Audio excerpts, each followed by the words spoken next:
Thank you for joining us this afternoon for today's virtual mind walk. Welcome to the virtual mind walk program. The virtual mind walk series is underwritten by the Thomas E. and Mary Catherine Eltsroth Fund and supported by the Central Coast State Parks Association. Again, thank you so much for joining us here today. We have Amy Hart with us. And Amy is a state historian for California State Parks based in the San Luis Obispo Coast District. She holds an MA in history from Cal Poly San Luis Obispo and a PhD in history from UC Santa Cruz. Before working at California State Parks, she served as a lecturer in the history department and the women's and gender studies department at Cal Poly, as well as working as a historical consultant at Albion Environmental, a cultural resource management company in San Luis Obispo. Her research in graduate school focused on female social reformers in the antebellum period, including women who participated in the abolitionist and women's rights movements in the United States. She has published articles on a variety of topics and is particularly interested in California history. So today we get to hear Amy's presentation titled Whale Ho! A History of the Whaling Industry in California's Central Coast. Thank you, Amy. Oh, thank you. Thanks for having me. So today's topic really explores this kind of interconnected fate of humans and animals. And we're going to look at the ways that humans often over-extract a natural resource and then think they've kind of triumphed over a species, only to learn later that, in fact, we've often just hurt ourselves with our greed and short-sightedness again. But beyond a story of just greed and over-extraction, the history of whaling on the Central Coast is so intriguing to me because it's really part of this larger story of California's past. And this rich history involves so many different elements of our past. It involves international politics and global economic trends and border disputes and immigration and environmental degradation. The story of whaling in California is also one that I find is less familiar to students of California history than some of the better known stories, like of the Spanish missions or of the homestead period or of the California gold rush. But this story really affected us locally because whaling occurred on Central Coast beaches. And it also offers a window into the broader historical trends that were occurring globally in the 19th century. So to kind of set up this story, let's start by imagining a California of the distant past. So whaling in North America has a history that dates back to the first human inhabitants of the region, the indigenous populations.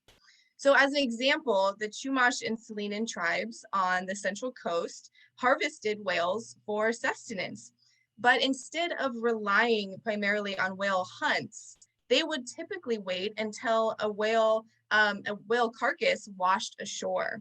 So this was obviously a very safe and non-violent way to take advantage of a whale for subsistence. And it caused no negative impact on the whale population size. But other indigenous groups in the Pacific Northwest, they did participate in marine mammal hunts, but this practice was kept on a small scale and was meant to feed and clothe local or regional groups. Then when Europeans began participating in a globalizing whaling market, this situation really changed dramatically. Whale products were increasingly in demand during the 1700s and the 1800s for many different uses. Some of those include making soap and then using whale oil to fuel lamps, and then also using whale's bone-like substance called baleen to make women's corsets, if you can imagine what that must have felt like.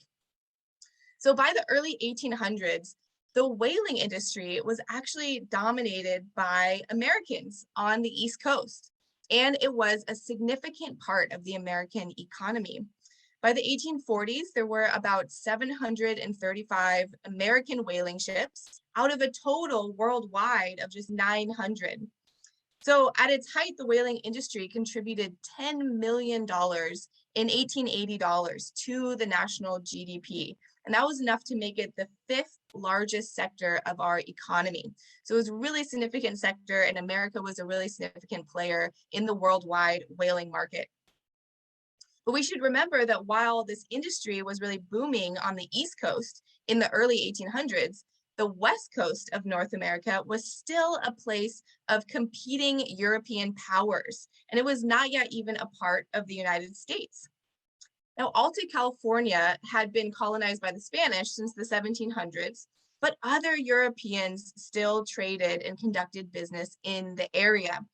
In the early 1800s, Russians began traveling further and further south down the west coast of North America, hunting sea mammals like otters and seals and even whales off the shores of Washington and Oregon, and then eventually making their way to Northern California. And as a California State Parks employee, I should point out that Fort Ross State Historic Park in Sonoma, California, was created as a Russian fort, which was meant to establish Russia's political hold on Northern California so that the Russian Empire could continue hunting for animals and trading animal products off the California coast. And it is the southernmost Russian fort, and really the only substantial and permanent outpost of the Russian Empire in all of California. So the fort was founded through an expedition of Russians and Native Alaskans in 1812. Russians captured and coerced Native Alaskans and Native Californians in order to use their skills in marine mammal hunting. Fort Ross's first manager, a man named Ivan Kuskov, chose 25 Russian craftsmen and about 80 Alaska Native sea hunters to accompany him on this 1812 voyage that would establish Fort Ross. And these Native Alaskans came from many indigenous tribes, but they were chosen for their skills in hunting at sea, which they had honed over thousands of years. So in the early 19th century, Russia was expanding its territory and establishing colonies across the northern Pacific, just like other European powers have been doing across North America. So at Fort Ross, as well as in the area that is present-day Alaska, Russians established trading posts and began converting Native Americans to Russian Orthodox Christianity through Christian missionaries. And that resulted in the spread of a religion that is still practiced today among some Native tribes in Alaska. And Native Americans at Fort Ross were employed in marine mammal hunting and boat maintenance and construction projects. Women typically gathered shellfish and cleaned and dried fish and made waterproof garments that were stitched out of marine mammal intestines for the hunters. So the colony also had attempted to grow food for Russia's Alaska colonies further north. That was part of the appeal of establishing a fort in California. But they found little success in growing wheat in the damp Sonoma coast. They didn't realize how many microclimates existed in California. And so by the mid-1800s, we see epidemic diseases introduced by the Russians, and also overwork and starvation together had reduced the population of Russia's colonies across North America, including at this colony in Fort Ross. So for example, the native population of the Kodiak Island off the coast of Alaska had been reduced from about 10,000 people to about 1,500 people. So with Russian colonization, you see really similar patterns of religious conversion, labor exploitation, and introduction of new diseases to the native populations. And these are the kind of trends that people often associate with the colonization that occurred by the English or the Spanish across the rest of North America. And the Russians had to contend with their Spanish counterparts in California who were not happy about their presence there. right? So even before the founding of Fort Ross, the Spanish had realized that the Russians were attempting to claim land further and further south in California. And they fortified their own military and civilian bases in their attempt to ensure that they would maintain a trade monopoly on the California coastline.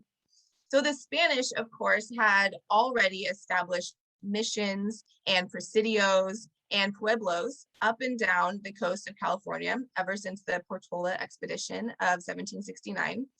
But Alta California, this kind of northern section, what we know today as California, had not proven to be a very popular immigration destination for the Spanish.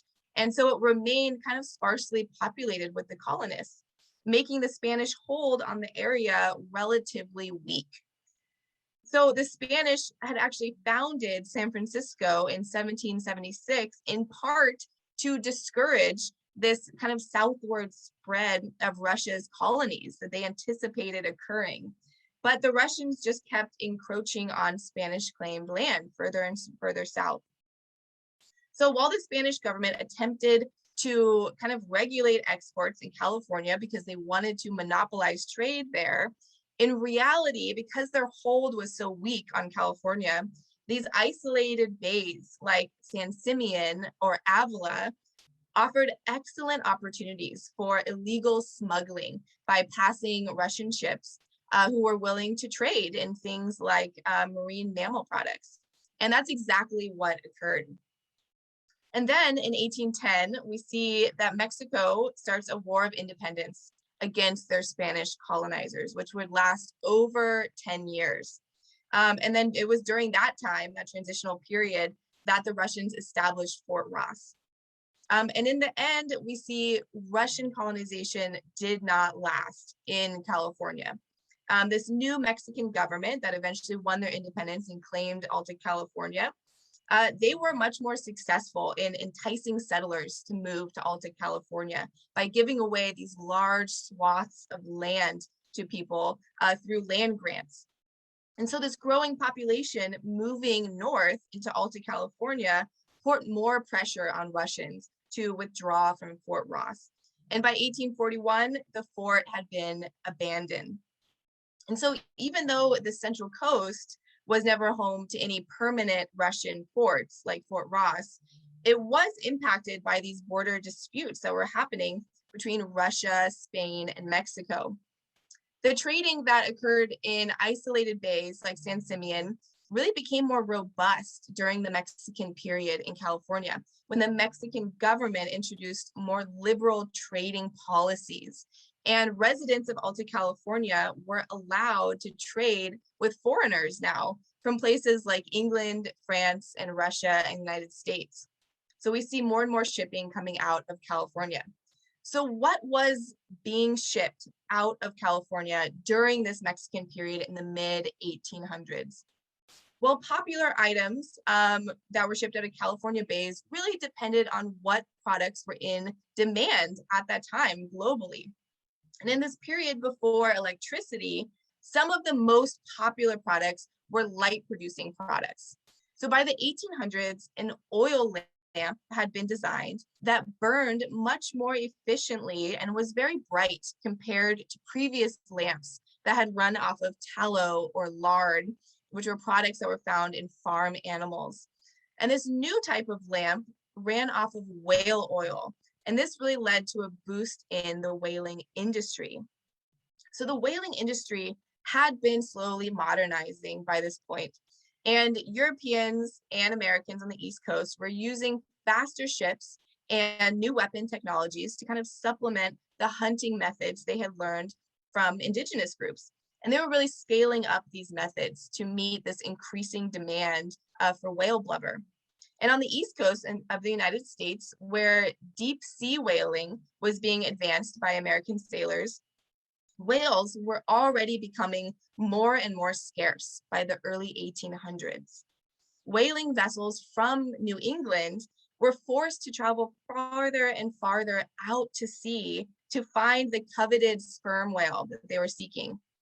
As they traveled further into the Atlantic Ocean, these whaling ships started making regular stops at the Azores Islands, where they would restock with fresh water and fruits and vegetables for the rest of the journey. So Portuguese immigrants living in the Azores first became involved in the American whaling industry during this period, where the Portuguese whalers living on these islands joined American ships' crews when the ships would stop there. So increasing population pressures and a lack of available land on these islands led young men from the Azores, which was owned by Portugal, to try their luck on these American whaling ships. So many of these Portuguese immigrants who then arrived on the East Coast on these whaling ships congregated in New Bedford, Massachusetts, which was the hub of whaling industry on the East Coast at the time.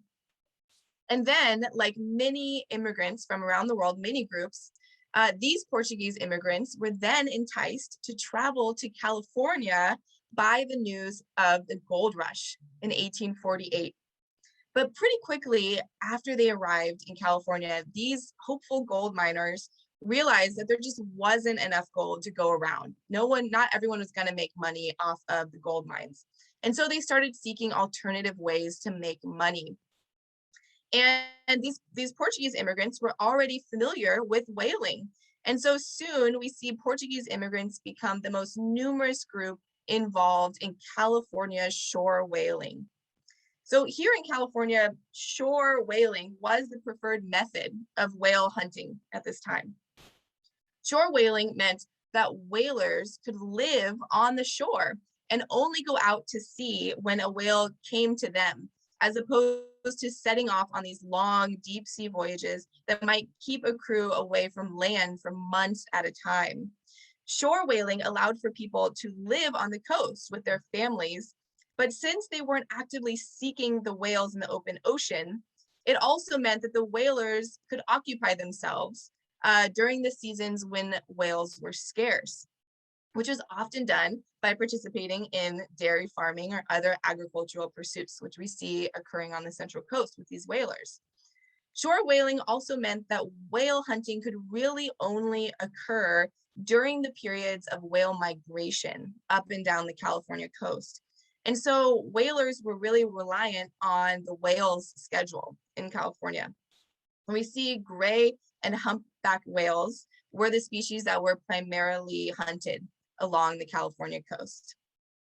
So beyond these kind of conveniences of being able to remain on land, shore whaling also became popular along the California coast because it can be done with relatively little equipment and little cost investment. It takes only a few men in a rowboat or a small sailboat with a harpoon to take down a whale.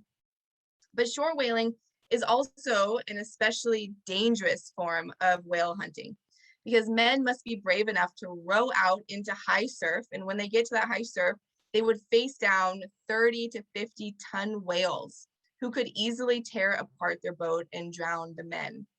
So anyone who was willing to take on this type of work needed to have experience working in the sea and be willing to take on a lot of personal risk. And so that's what we see with this new Portuguese immigrant population coming from the Azores Islands and then settling on the Central Coast. And we see the first shore whaling station owned by Portuguese immigrants was started in Monterey in 1854. But how did these Portuguese whalers become established here, specifically in San Luis Obispo County? Well, during the Mexican period in California, San Simeon Bay was owned by a man named Jose de Jesus Pico through a Mexican land grant. But upon US statehood of California in 1850, the California government reduced the size of that land grant in San Simeon Point. San Simeon Point specifically became public land. It was excluded from the land grant. And this process happened across the Mexican era land grants, because following the passage of the California Land Act of 1851, Mexican land grant owners or rancheros were required to prove their legal ownership of their property under California law. And this required actually determining the exact property boundaries of their land in court. And property boundaries were disputed in American courts in these cases that often dragged on and on for years. And so to pay for these legal fees, many of these rancho owners subdivided their land and started selling off portions of it.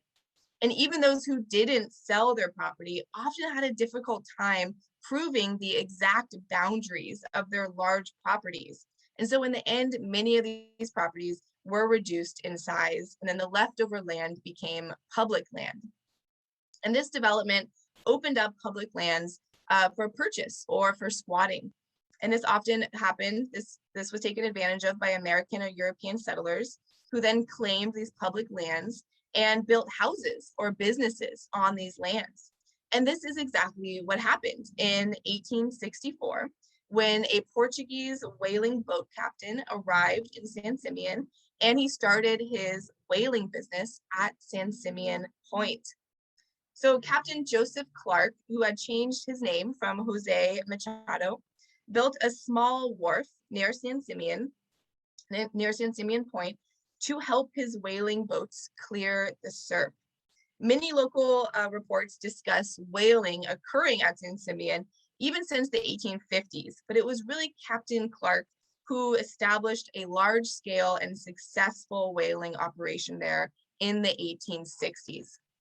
He built a ramp that led to the wharf to the blubber and oil processing area. And then a little ways inland, he built his house and a bunkhouse for his crew. Then in 1869, Clark partnered with George Hearst, who was the father of course, William Randolph Hearst. And he was someone who had profited immensely from the California gold rush.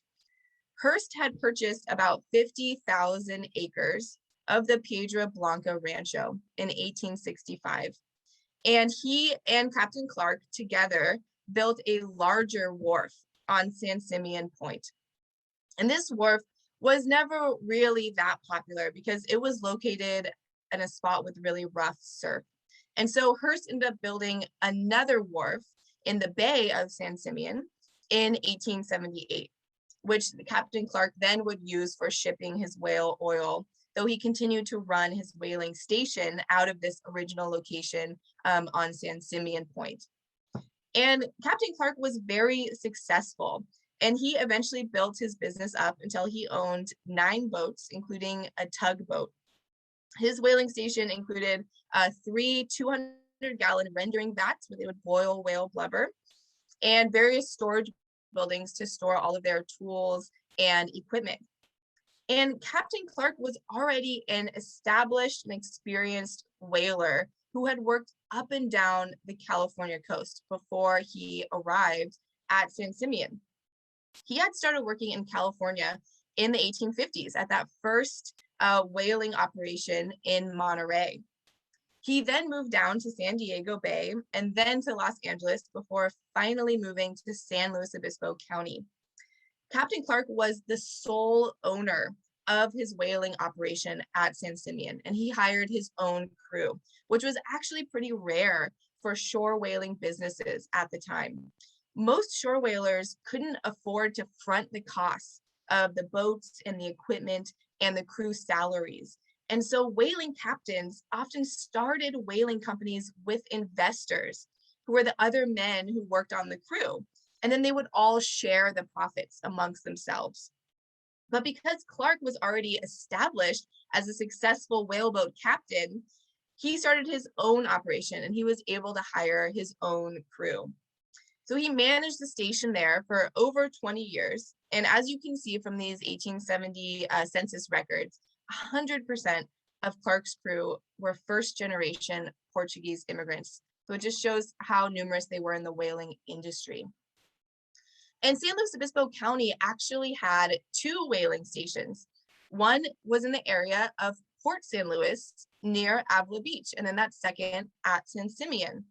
So the station at Port San Luis was started by a man named Captain John Marshall in the mid 1860s, and it ran kind of on and off under the direction of other captains through the 1890s. And the whaling operations at Port St. Louis, as you can see from these census records, were also completely made up of first-generation Portuguese crews, right? The crew was completely made up of Portuguese immigrants. An additional whale watching area was maintained at Piedra Blanca, and that was where a small crew of men would watch for whales from Piedra Blanca, and they would see if they're moving down the coast, and then they would signal to the men at San Simeon that a whale was coming their way. And so that wasn't a complete whale station, but it was a whale watching area at Piedra Blanca. So we see the biggest whaling operation in SLO County was at San Simeon.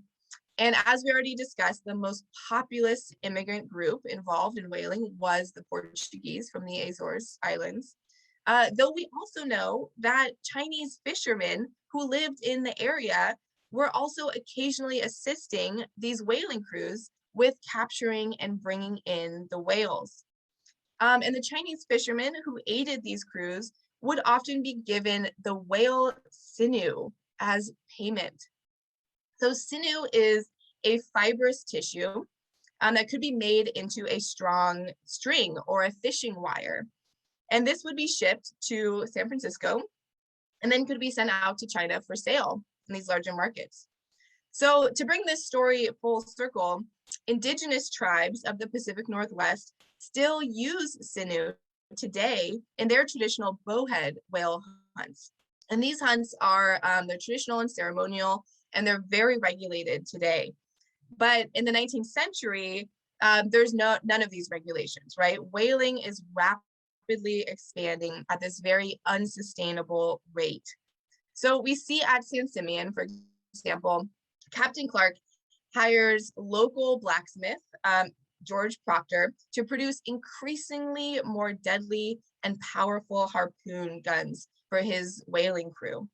And by the end of the 1870s, many considered Clark's whaling station to be one of the most elaborate and lucrative on the entire California coast. He was very successful at capturing whales. And Captain Clark himself was very involved in this whaling process. The captains of shore whaling operations did not avoid the gruesome realities or the dangers of whaling. They were out there in the sea with their crew in these small boats. And Captain Clark often worked as the gunner, which was the person who shot the harpoon into the whale from the boat.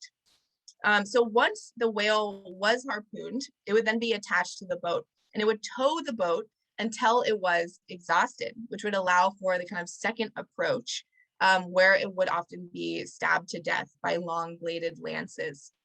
So that was kind of the approach to killing the whale.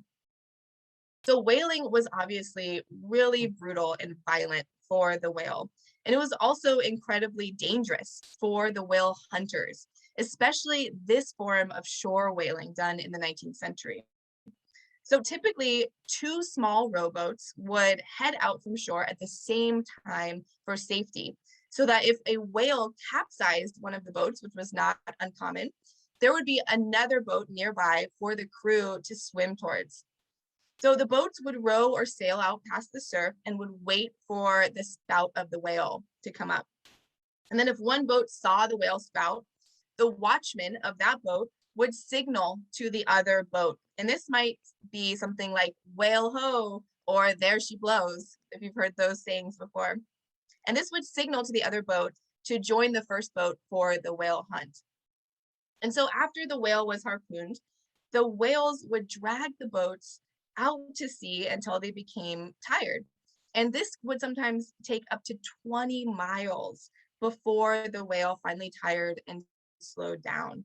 And once it slowed down, this moment was the most dangerous moment in shore whaling, where the crews had to get close enough to agitated whales in order to stab them. And it was not uncommon for whales to attack the boats and for crews to lose the whales. So one San Luis Obispo Tribune article actually described one of these dangerous occurrences that occurred at the San Simeon whaling station in an article that was published May 8th, 1880. So at this time, Captain Clark and his crew had spotted a rare right whale, and the right whale could bring in a much higher profit than the gray or humpback whales. And they were considered to have superior oil, and they had baleen, which was that bone-like structure used in corsets. And so the San Simeon crew gave chase to this whale, and as the Tribune later reported, quote, "The monster was attached with harpoon and bomb lance, and the trouble began. One boat accidentally got afoul of the whale's flukes, and it was broken in two and swamped, the inmates taking to the water. As soon as this mishap occurred, the men in the other boat cut loose from the whale and went to the assistance of their unfortunate brethren, and the whale improved the opportunity and disappeared. 25 bomb lances were discharged into the whale's sides." So Captain Clark later estimated that this whale chase had taken about $100 worth of equipment, and they had lost the whale in the end. And he estimated they had lost about $4,000 in potential profit that they thought this whale would have yielded. So these were the kinds of life or death chances that these crews took, and sometimes just to lose the whale in the end. And this whole experience of fighting and often losing whales became really well known across the sailing world during the 19th century. And these stories are memorialized today in paintings and articles, and even catchy sailing songs that we refer to as sea shanties, if you've heard that term. So for today, I wanted to play a particularly catchy sea shanty for you. And this is one that found kind of newfound popularity earlier this year when it was remixed and performed many times on social media. So this particular sea shanty is believed to have originated in New Zealand in the mid-19th century. And it tells the story of a trading vessel that also hunted whales. But pay attention to the lyrics in this song, because it tells actually a really similar story to the one that we just heard about the crew in San Simeon.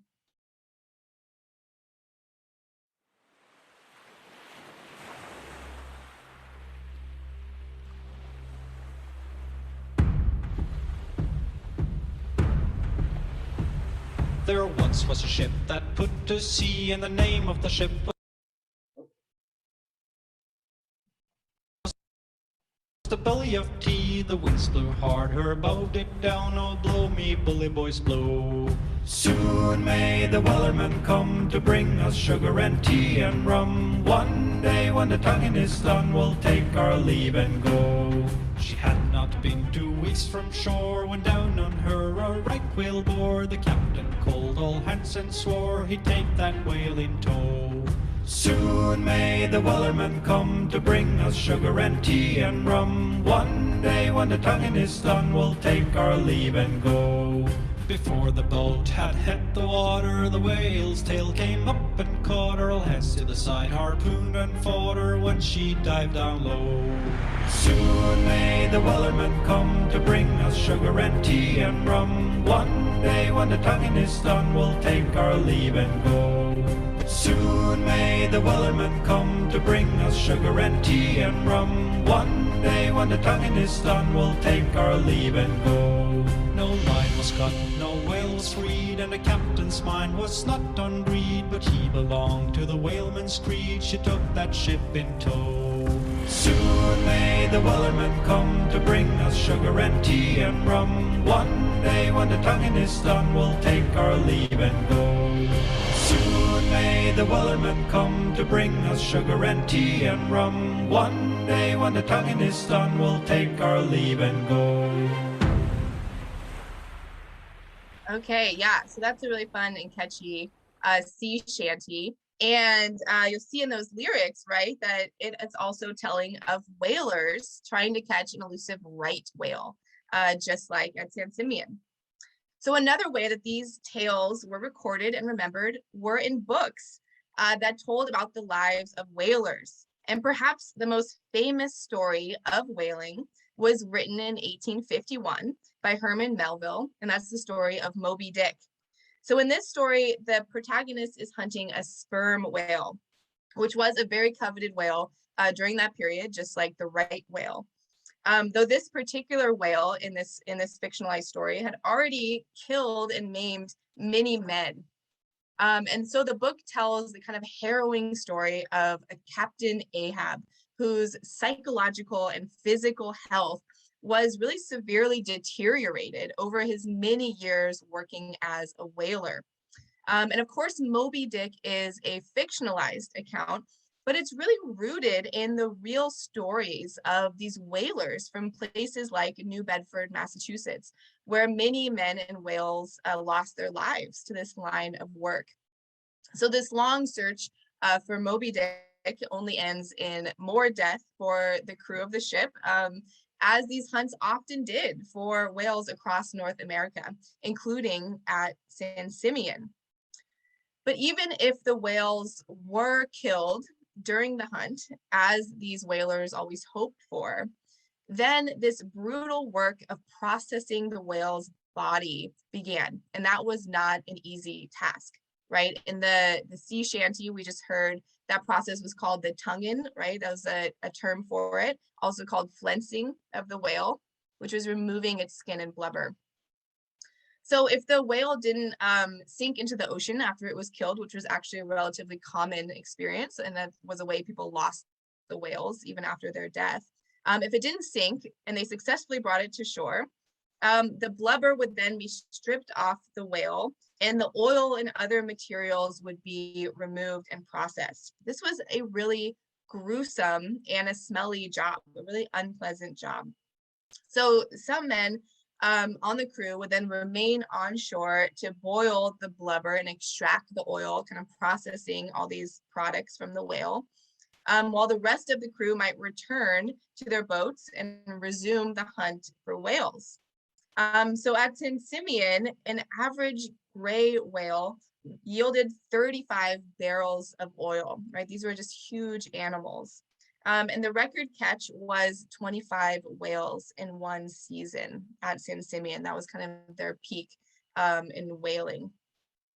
So we see at this, the peak of whaling in San Simeon, right, where it's the most successful, San Simeon Point was home to about 25 families and really numerous businesses, including a general store and a blacksmith shop, and a barber shop and a saloon.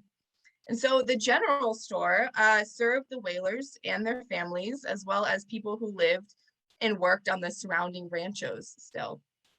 So the general store was later moved away from San Simeon Point and was moved down the coast near the new wharf at San Simeon, and it still survives today as Sebastian's General Store. So that store has a really rich history tied to the whaling industry. And we know that up through the 1880s, whales were still a pretty common sight at San Simeon because people from that time comment on them all the time. So for example, Mr. C.H. Townsend reported, quote, at San Simeon Station in December 1885, I could see whales blowing almost every hour during the day. So still they're very common. But by the 1890s, the whale population was in rapid decline. So whalers had to take their boats further away from shore to find the whales, and the whales became more cautious around boats. So in 1891, Captain Clark fell ill and died, just as the whaling industry was falling into decline.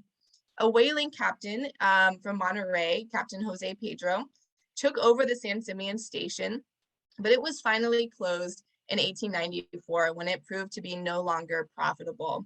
And so after that, the property at San Simeon Point was actually sold to Phoebe Hearst, who was the widow of George Hearst at that time. And so we hear about small companies of whalers reportedly continuing to use the San Simeon Point to hunt whales into the early 1900s, but they were kind of few and far between. That was really the end of an organized whaling station at San Simeon.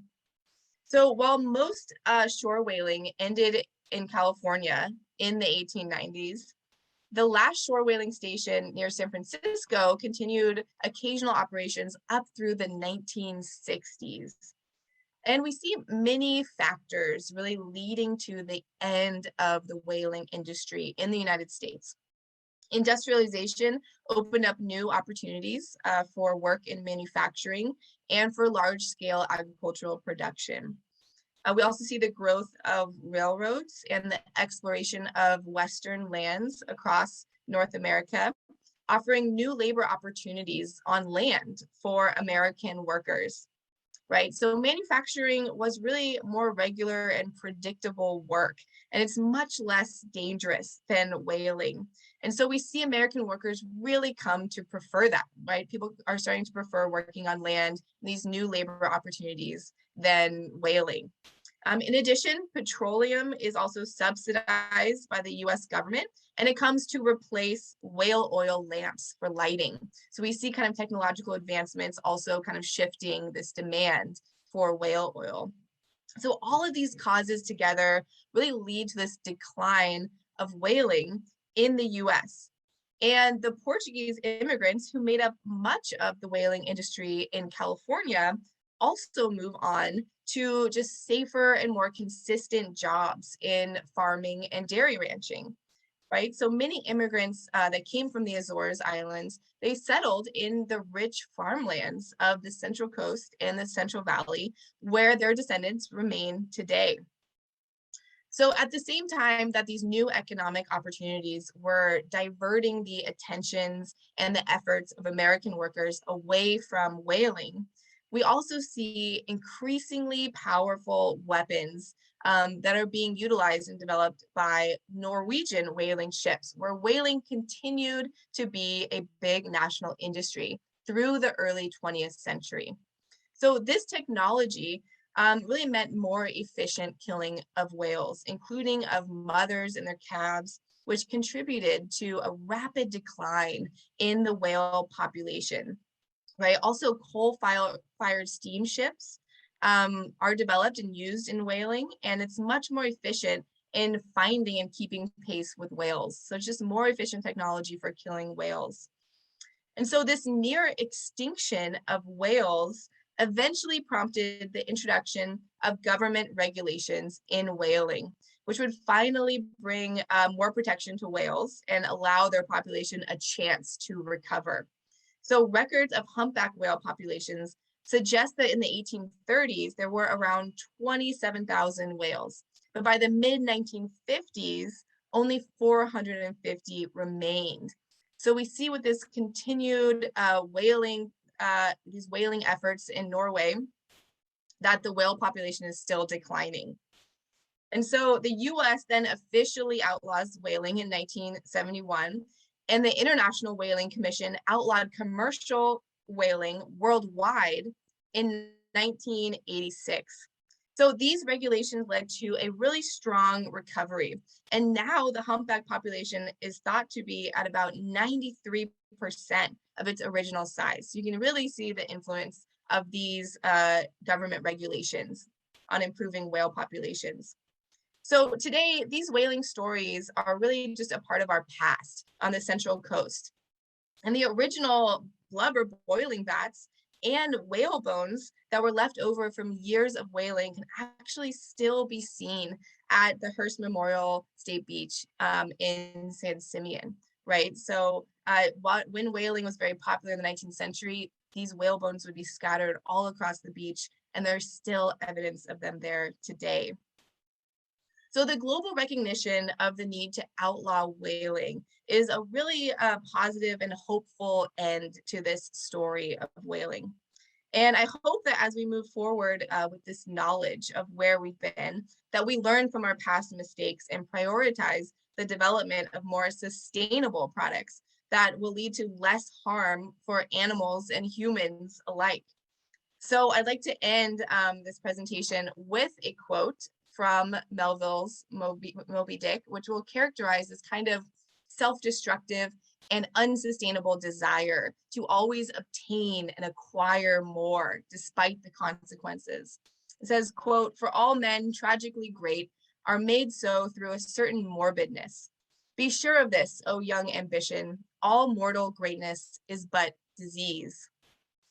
So let's hope that we have learned this lesson and that we instead strive for a sustainable greatness that considers our connections to each other and to the natural world. Thank you.